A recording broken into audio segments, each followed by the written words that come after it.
Apoya a este canal, dándole me gusta a los videos, y suscribiéndote.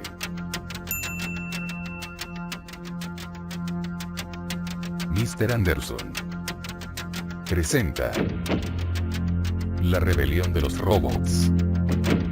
Capítulo 4. Historias de la Biblia. Segunda parte.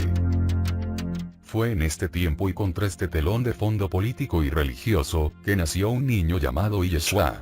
Las historias de su vida serían más tarde traducidas al griego, y fue entonces cuando el judío Yeshua se convirtió en la versión griega, Jesús. Así que lo único que sabemos con certeza sobre Jesús es que su nombre no era Jesús. Sin embargo, continuaré usando ese nombre aquí por simplicidad y porque realmente no importa cómo se llamara. Lo importante es lo que hizo. Creo que nació y fue criado como un esenio. Durante 200 años antes de su nacimiento, un grupo llamado los esenios o terapeutas, que significa sanadores, había vivido en Egipto y Palestina. Estaban inspirados más por la filosofía budista que por la judía, y es probable que sus creencias se originaran en la India, aunque también debieron haber sido influenciados por el pensamiento egipcio. Es posible que Buda, Sócrates, y Jesús fueran la misma conciencia, y ciertamente el mismo ser superior en conjunto. El historiador judío del siglo I después de Cristo, Flavio Josefo, describió a los esenios como las personas más honestas del mundo, y afirmó que seguían en todo momento los valores de la justicia y la igualdad. Eran vegetarianos y se oponían al sacrificio de animales o seres humanos. Su visión de la vida era muy distinta a las actitudes predominantes de la época. Los esenios tenían varios centros en Egipto y Palestina, además de miembros laicos que vivían en la comunidad general, pero son más conocidos por sus asentamientos en Qumrán, junto al Mar Muerto, donde se hallaron los rollos del Mar Muerto en 1947, y más al sur, en la gran montaña de cima plana llamada Masada. Fue allí donde los judíos que se rebelaban contra el dominio romano, cometieron suicidio colectivo en el año 73 después de Cristo, antes que ser capturados. Visité ambos lugares en una breve pero inolvidable estancia en Israel en 1993, como relato en mi autobiografía. El amor que sentí fluir en mí, en esos sitios, fue indescriptible. En Qumrán me encontré pronunciando las palabras: les perdono todo, aunque no sabía por qué las decían y de dónde provenían. Los esenios eran una hermandad que trabajaba en gran medida en secreto. Pero, como insisto, el secreto no siempre significa conspiración en tiempos de fuerte imposición religiosa. Hubo momentos en que mantener las creencias y el conocimiento en reserva fue esencial para la supervivencia. No creo que los esenios fueran las personas perfectas que a veces se afirma, pero en conjunto me generan una impresión positiva. En cualquier caso, pienso que Jesús fue un personaje tan fuerte, que habría formado sus propias convicciones, y no aceptado ciegamente otro sistema de creencias. En el oeste de Estados Unidos hubo un granjero llamado Maverick, que se negó a marcar a sus animales. La palabra Maverick pasó a usarse para describir a quienes rechazan ser marcados o vinculados a una organización o grupo. Bajo esa definición, considero que Jesús fue un Maverick. Creo que el hombre conocido como José de Arimatea pudo haber sido el padre de Jesús y no su tío, como señalan las historias. Esta idea me viene una y otra vez, y otros han transmitido la misma información. Nadie conoce el trasfondo con certeza, y solo puede ser especulación, pero está claro que José de Arimatea fue muy cercano a Jesús. José era esenio, al igual que María, y posiblemente los esenios le hablaron de un hijo, que debía concebir con José de Arimatea, para asegurar la combinación genética adecuada. Los esenios creían que este niño había sido anunciado, y María, entonces una joven de quizá 14 años, aceptó. El José que los evangelios llaman su esposo, se convirtió en el guardián de Jesús y tuvo otros hijos con María. Pero el padre genético de Jesús, considero, fue José de Arimatea. Este fue un secreto cuidadosamente guardado, conocido solo por unos pocos. José de Arimatea era un rico terrateniente y comerciante, además de miembro del Sanedrín, el consejo judío. Mantener en secreto sus vínculos familiares con Jesús era vital, para poder desempeñar su papel en el plan general. Estamos observando aquí otra encarnación altamente significativa de la conciencia voluntaria. La historia de Jesús y de otros en Medio Oriente fue solo una parte de lo que ocurría en ese tiempo. En todo el mundo otros voluntarios habían encarnado para coordinar su labor. La mayoría no habría sabido lo que sucedía en Palestina, pero todos estaban coordinados desde un nivel superior, de la misma manera que ocurre hoy. Los primeros años de Jesús transcurrieron con los esenios en Qumran y en Egipto, abriéndose a su verdadero ser, y recordando quién era y por qué estaba allí.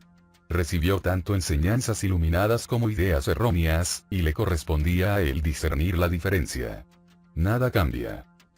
Jesús viajó más lejos en los llamados años perdidos, que la Biblia omite. Pasó por Mesopotamia en su camino hacia la India y Cachemira, donde fue influido por las palabras de Buda, véase el libro, La otra historia de Jesús, por Fida Hasnain. Pasó varios años con pensadores budistas, quienes quedaron profundamente impresionados por su conocimiento y comprensión. También viajó a Grecia e Inglaterra.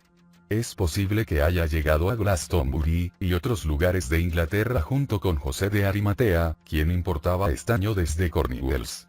Durante todo ese tiempo Jesús aprendía, recordaba y transmitía ese conocimiento. Jesús también estaba canalizando energías altamente potentes hacia la red energética de la Tierra. Poseía un campo energético que le permitía transmitir fuerzas de inmenso poder, que habrían abrazado a la mayoría de las personas. No digo en absoluto que Jesús comprendiera todo lo que estaba ocurriendo, ni exactamente por qué hacía ciertas cosas. Simplemente se habría sentido impulsado a realizarlas. Sin duda, era consciente de las posibles consecuencias de regresar de sus viajes a Palestina, para desafiar el status quo político, económico y religioso, pero los impulsos de su ser superior habrían sido casi imposibles de ignorar, y habría hecho muchas cosas sin saber en ese momento, por qué. Es como esa sensación que tenemos cuando sabemos que algo traerá un desenlace desagradable, pero aún así seguimos caminando hacia ello. ¿Conoces esa sensación? Yo también.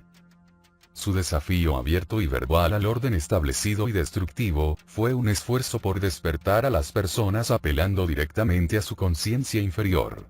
Si la conciencia superior no podía comunicarse con suficiente fuerza con la conciencia inferior del pueblo, una forma de superar esa limitación, era canalizar la información a través de otra persona, en este caso Jesús, para que pudiera hablar directamente a la conciencia inferior, de voz a oído. Esto es lo que hacen todos los comunicadores espirituales. Siento que la región de Palestina, Egipto y Medio Oriente, fue el centro de la red energética temporal creada tras el final de la Atlántida, y que si la conciencia de las personas podía elevarse en esa parte del mundo, tendría un efecto considerable en el planeta, al igual que la canalización directa de energía hacia la red en ese punto. Estas fueron las dos tareas principales de Jesús, y de quienes lo rodeaban. Lograrlo, por decirlo menos, no fue sencillo. Encarnar en la densa niebla de energía negativa y desequilibrada que envolvía a este planeta, lo hacía aún más difícil. Sé que algunos creen que todo lo que ocurre en la Tierra está destinado y forma parte de un gran plan divino. Yo no lo creo. Siento con fuerza que lo que vemos en la Tierra, es una evolución que ha tomado un giro desafortunado e innecesario, causado por este periodo de oportunidad luciférica, y que la capacidad de los niveles superiores para influir en el mundo físico denso, no siempre es fácil. Existe un plan básico de lo que debe hacerse, pero también hay mucha improvisación en reacción al comportamiento humano. Gran parte de ese comportamiento no es obra ni diseño de la fuente, ni de nuestros propios seres superiores. Es consecuencia del desequilibrio de energía negativa, de la densidad de esta frecuencia, de la conciencia luciférica, y del sinsentido transmitido de generación en generación, para adoctrinar a cada nueva conciencia inferior con las mismas falsedades. Así era en tiempos de Jesús. Considero que la idea, de que este hombre debía ser clavado en una cruz, y morir de manera atroz para que un Dios justiciero aceptara perdonar todos los pecados de la humanidad, es el mayor sinsentido que jamás haya escuchado. Nunca deja de sorprenderme cuántos lo creen. Siento que los poderes y privilegios que Jesús estaba desafiando, conspiraron para silenciarlo. La jerarquía religiosa colaboró con los romanos, quienes tampoco querían que este agitador siguiera causando disturbios. Las fuerzas de ocupación, físicas, económicas o mentales, saben que las personas que piensan por sí mismas son peligrosas. Y quienes animan a otros a hacer lo mismo lo son aún más. Todo el tiempo la conciencia luciférica busca actuar a través de estas personas para lograr sus fines. Jesús fue clavado en una cruz, el castigo romano de la época, pero no creo que haya muerto allí. Según lo que otros y yo hemos canalizado y escrito, creo que lo siguiente se acerca bastante a la verdad. José de Arimatea fue un actor central en el plan para asegurar que Jesús no muriera en la cruz. Era propietario del área conocida como el huerto de Getsemaní, cerca del Monte de los Olivos, justo fuera de las murallas de Jerusalén. Como miembro del Sanedrín, el Consejo Judío, habría sabido exactamente lo que se decía acerca de Jesús. Otro miembro esenio del Sanedrín, llamado Nicodemo, también lo apoyaba en secreto y lo ayudaba en la medida de lo posible. Él también era esenio. De hecho, existía un grupo secreto de esenios no registrado por la historia, que trabajaba en favor de Jesús y del plan general, de manera mucho más eficaz que los llamados discípulos.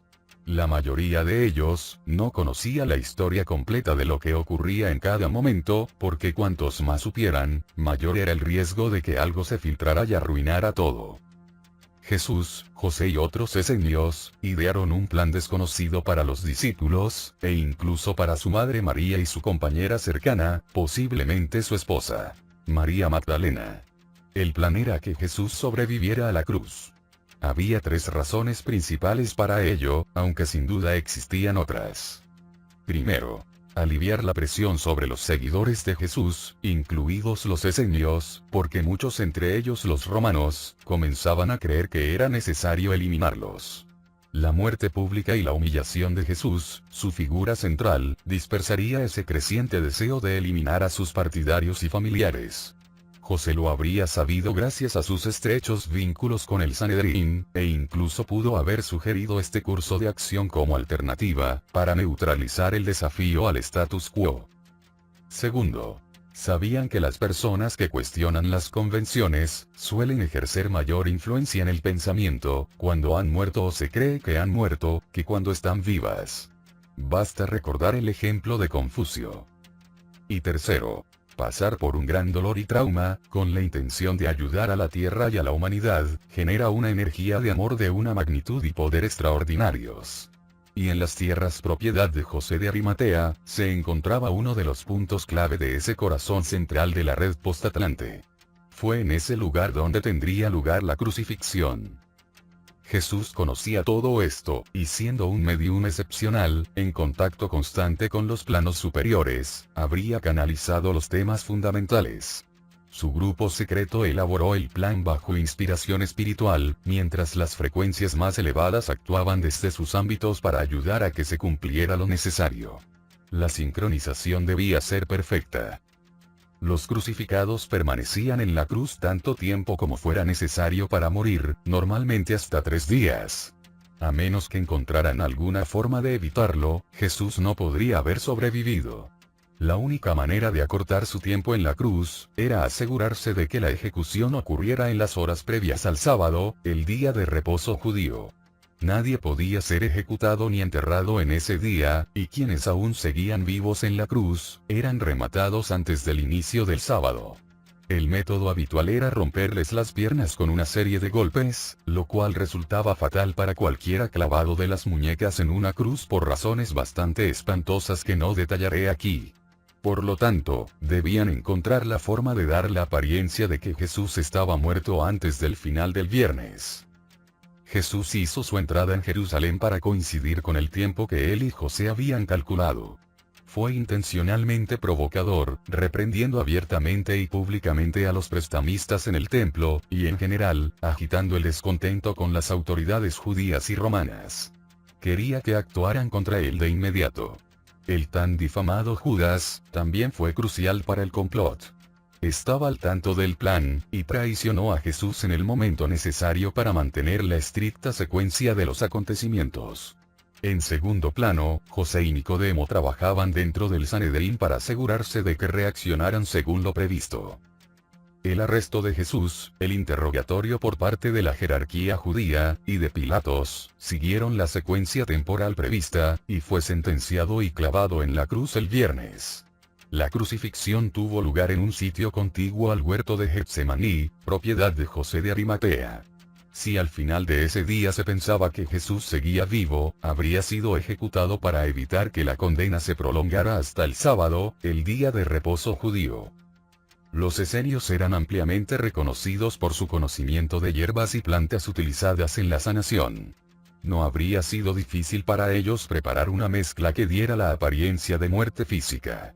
De hecho, existen numerosos ejemplos documentados de tales preparados en culturas antiguas, incluido uno llamado tosca, una bebida hecha de vino agrio y ajenjo, que las mujeres judías ofrecían a los crucificados para ayudarles a perder la conciencia. En el momento oportuno, se dio a Jesús un preparado en una esponja que se acercó a su boca con el pretexto de darle de beber. Poco después pareció expirar. La clave está en la palabra pareció. Porque aunque estaba exhausto con gran dolor y sufrimiento, seguía con vida. Un hecho imprevisto ocurrió cuando un soldado le atravesó el costado después de ser bajado de la cruz. Esto produjo abundante sangre, otra señal de que había sido retirado aún con vida. En las horas previas a su aparente muerte, Jesús fue el punto focal de una vasta canalización de energía coordinada desde los niveles superiores en todo el mundo. Voluntarios encarnados en diversas culturas participaron, aunque sin saber que lo que hacían se reflejaba simultáneamente en todo el planeta. José de Arimatea acudió de inmediato a Poncio Pilatos, para pedir permiso de retirar el cuerpo de Jesús y darle sepultura. Pilatos accedió, sorprendido de que Jesús hubiera muerto tan rápido, y pidió confirmación.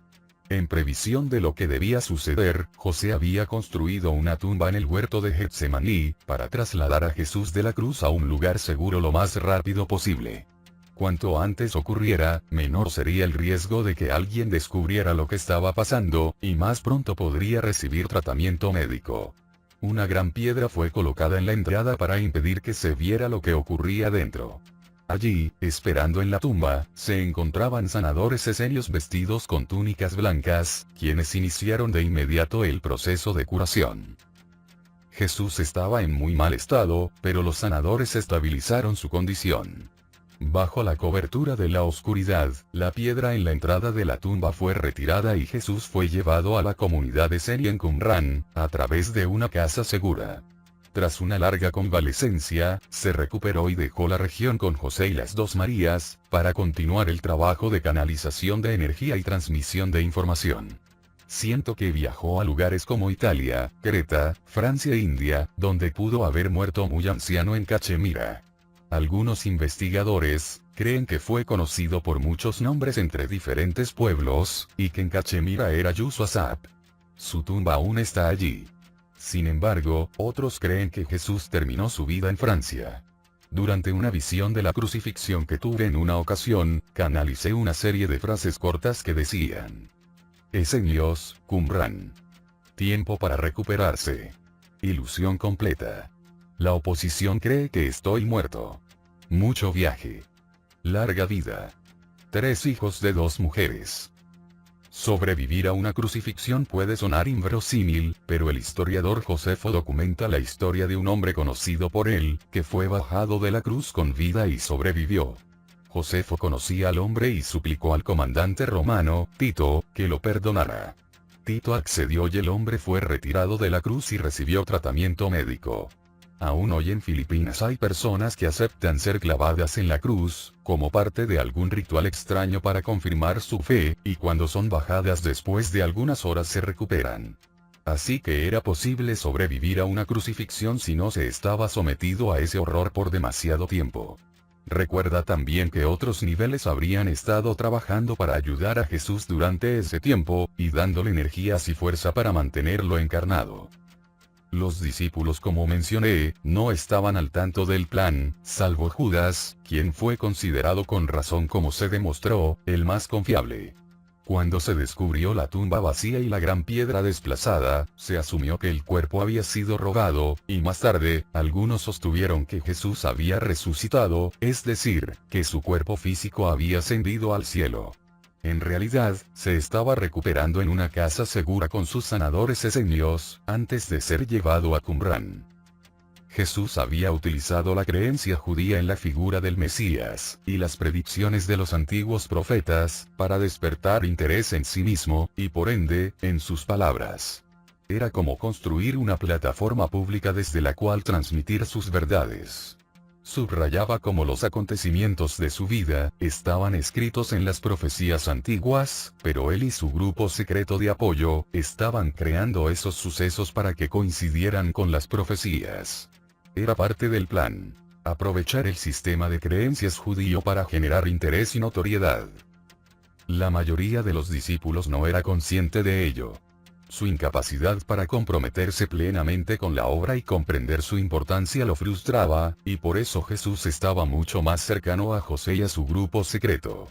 Los llamados discípulos eran una especie de fachada de lo que realmente ocurría tras bambalinas, y para que esa fachada funcionara y resultara creíble, era vital que no supieran lo que estaba pasando. Eran muy importantes para la misión, pero solo en la medida en que desconocieran la historia completa.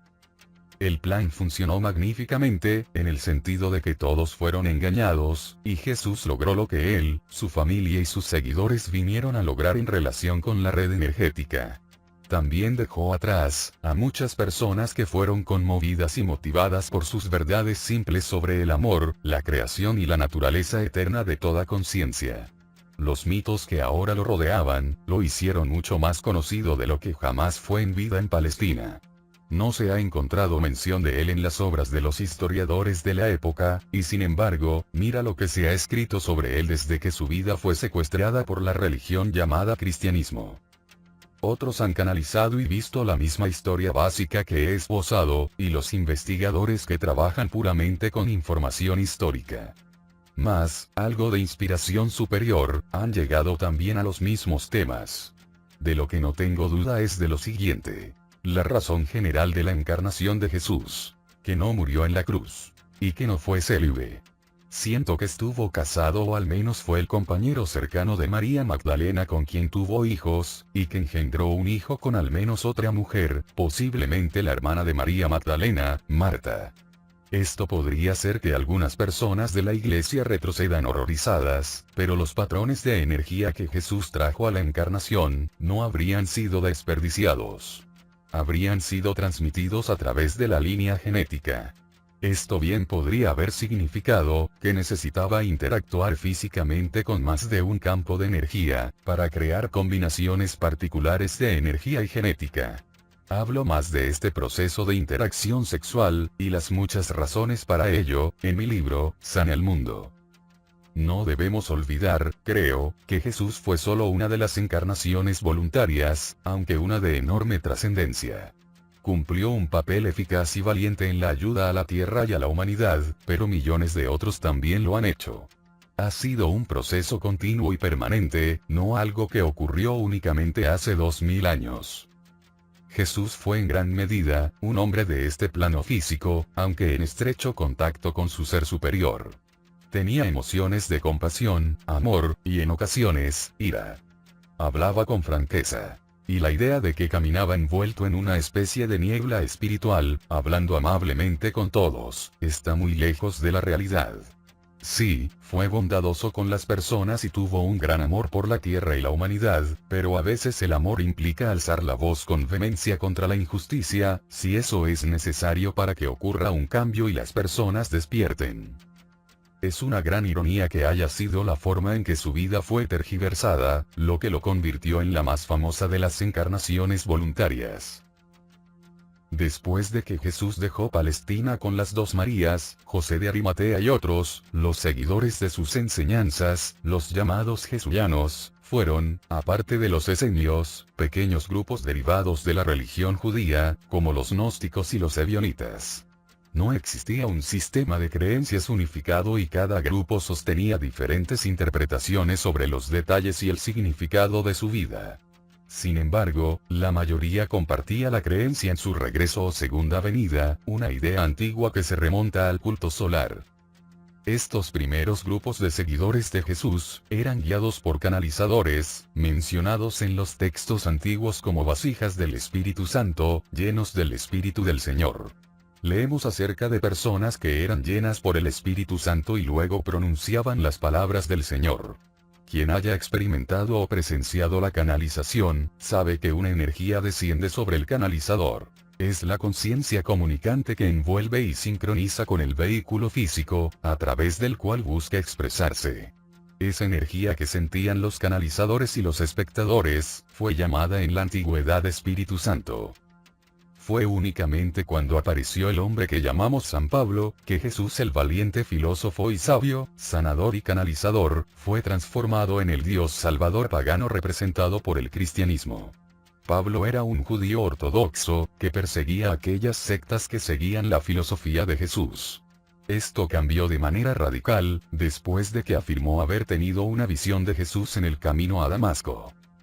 Aquella experiencia, pudo haber sido una visión psíquica de una entidad no física, una figura holográfica tridimensional proyectada desde una nave, o incluso una invención suya. Pero lo último parece poco probable, porque desde entonces creyó claramente que Jesús se comunicaba con él, y le pedía ser proclamado Mesías y Salvador del mundo. Pablo seguía la antigua costumbre de pensar que todo fantasma visto, o toda comunicación psíquica recibida, provenía de Dios, del Altísimo, o en este caso del Hijo de Dios. Las consecuencias que esto tendría fueron, sencillamente terribles. Debemos recordar que Pablo provenía de un lugar llamado Tarso, en Asia Menor, donde se rendía culto a un dios salvador pagano griego llamado Dionisio, su versión de Bel.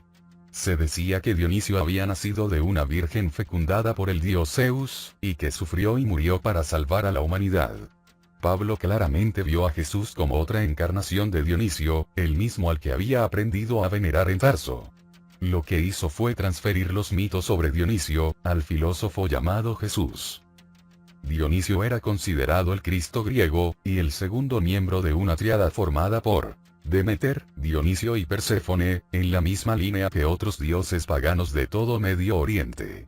Era conocido como nuestro Señor, la vid, el Salvador, el juez de los muertos, el libertador, el renacido y el Hijo unigénito de Dios.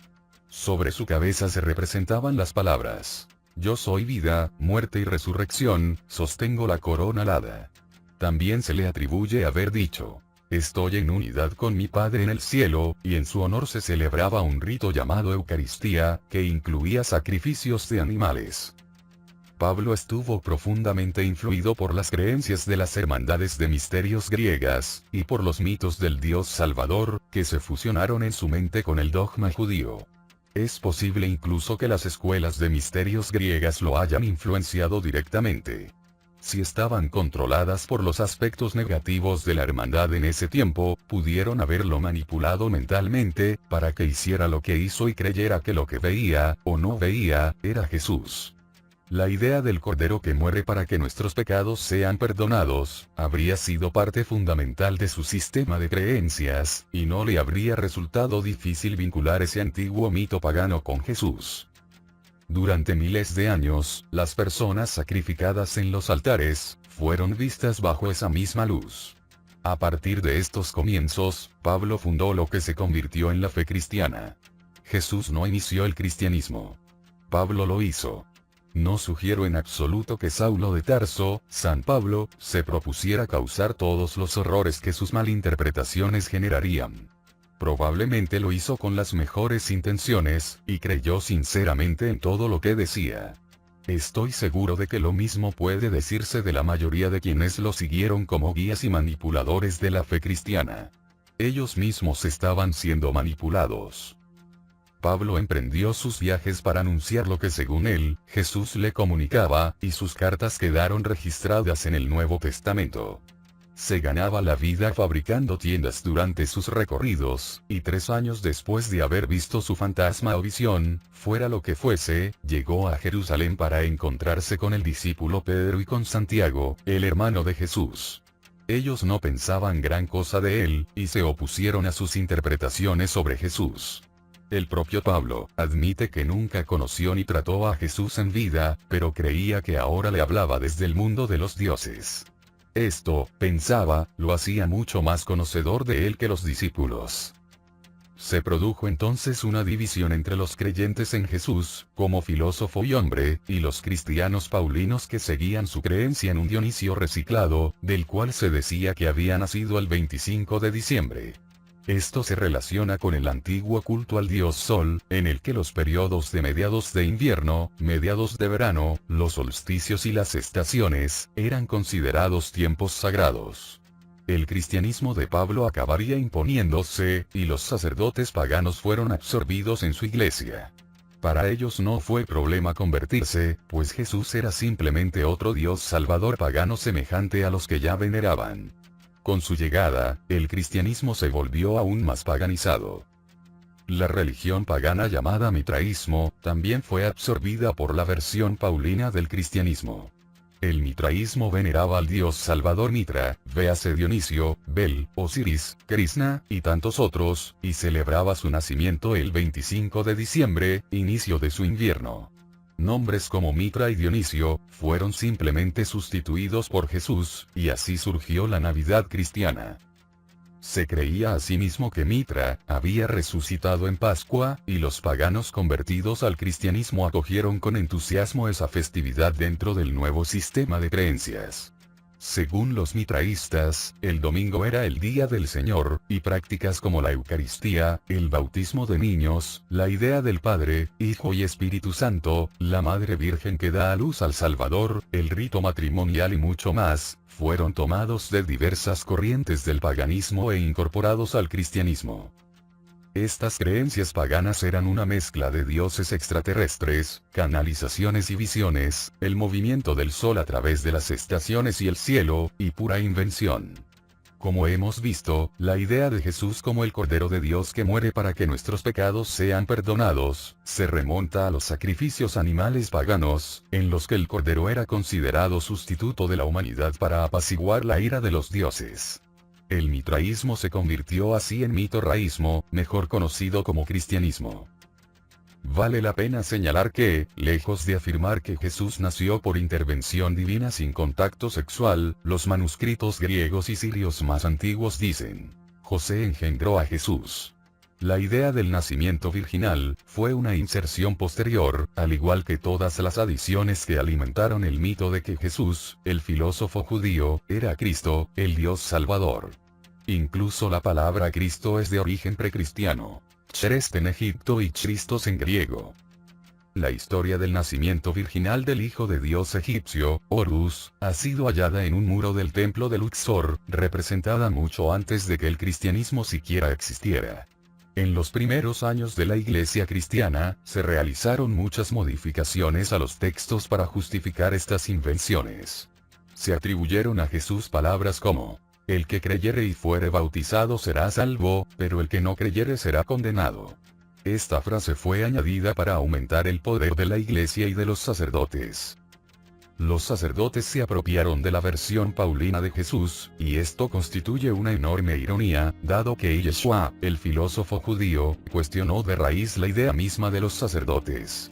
La forma original de culto jesuiano fue sobrepasada, por lo que se convirtió en el cristianismo. Esa mezcla equivocada de mitos, y relatos paganos y judíos, algunos con temas simbólicos y verdades ocultas, muchos otros simples disparates. Solo cambiaron los nombres, no las historias ni los mitos.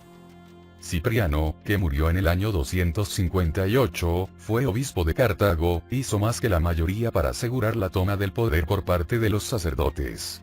Fue él quien promovió la creencia de que únicamente quienes se convirtieran al cristianismo alcanzarían la salvación.